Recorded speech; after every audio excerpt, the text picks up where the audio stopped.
Hey everybody on YouTube, Karl Alexander here. Since my last benchmarking video, I've been curious about what kind of performance I could get from overclocking my aging AMD FX-6350, and if it could possibly relieve some of the bottlenecking I get from my new video card.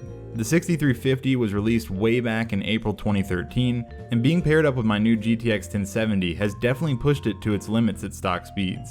So this week I did some overclocking, and here are the results. Now before we get to the benchmarks, my system is using an MSI 970 motherboard, 8 gigs of Hyper X DDR3 RAM, a Gigabyte G1 GTX 1070, and the Coolermaster Hyper 212 Evo CPU cooler.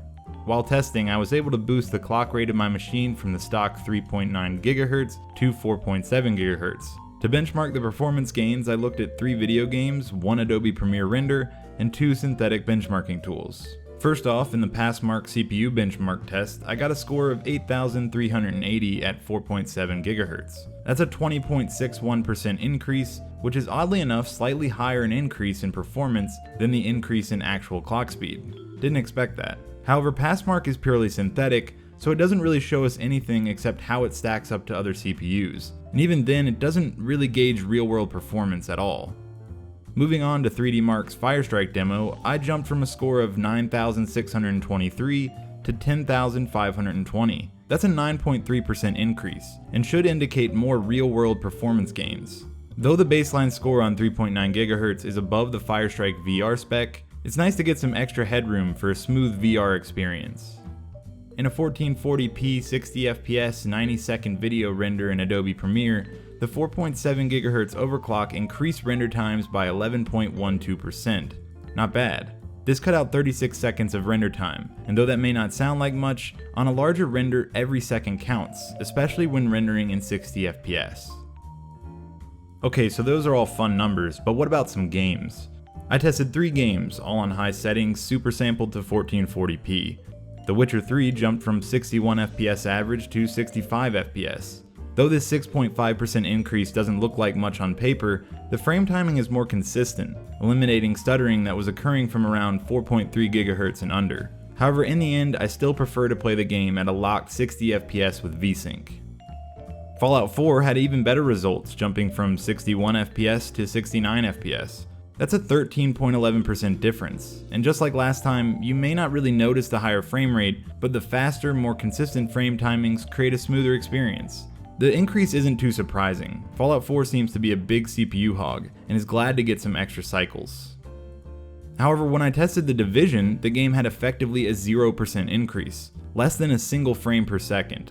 Looking around the internet shows that this isn't anything special. The Division is a very GPU intensive game, and doesn't seem to scale much with added frequency, even on something like an i7 6700K, so its increase on an overclock would be minimal. During the benchmark, I never got above 80% CPU utilization, so this is a case where GPU is key. In fact, after I overclocked my 1070, I got a 6.9% frame increase over the 0.3% increase that the CPU had. So as you can see, overclocking your 6350 isn't going to be giving you any insane 30% increases. But if you need a little extra help to tighten up your frame rate and speed up render times, overclocking is an easy way to get some extra performance. However, with those gains, don't expect your bottlenecks to disappear on newer video cards. At an architecture level, there are limitations to how far this CPU will take you into the future. And because there seemed to be some confusion concerning my video on the GTX 1070, this CPU will bottleneck newer high-end cards. Period. Something like an i5 6600K can get upwards of 30 FPS more in certain games like GTA 5. Bottlenecking doesn't mean your performance will be bad. It just means that you won't be getting everything you can out of your fancy new video card, which will then lower your price to performance ratio, which if you're on a budget is an important thing to be looking at. I hope you enjoyed this quick look at overclocking my FX-6350, and once I have more stuff to benchmark, I'll be sure to share it here.